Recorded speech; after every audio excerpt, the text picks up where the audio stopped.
Okay guys, meron po tayong tips na pwedeng magpumpyang. So mga lugar na pwedeng magpumpyang guys, tayaan po ng 3 days or di kaya 2 days, no? Pag hindi po kaya ng 2 days, tayaan lang po simula umaga hanggang gabi. So ito po kasi guys yung mga lugar na nakikita kung maaari siyang magpumpyang. So yung pumpyang guys, isa po yan sa napakahirap na hulaan kung ano yung lalabas na pumpyang kasi po marami ang numero. Tulad po ng Batangas, hanggang 40 yan.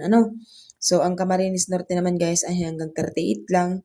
Sa Nueva Ecija, Laguna, mga 38 dyan. Pero yung Pangasinan ay hanggang 40 din. So, alam nyo yan kasi po lugar nyo yan, di ba? So, meron po tayo guys bibigay na tips na pumpyang na maaari ninyong tayaan ang 5, 24, 9 at 11. So, irambol nyo guys. Kung kayo po ay taga Batangas, lahat na lang po ninyo yan tayaan, no? Kung Laguna naman ay lahat nyo rin yan po tayaan, kaya 4 na pumpyang lang naman yan. So, wag na po kayong mag-iwan ng isa. So, lahat nyo na po tayaan para sure. So, ayan po guys ay walang kasiguraduhan dahil yan naman po ay diskarte ko at technique or idea, di ba?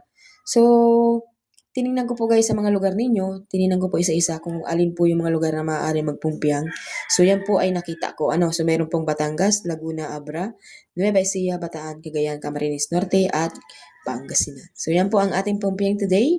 Good luck everyone. Have a nice day. Please like and share.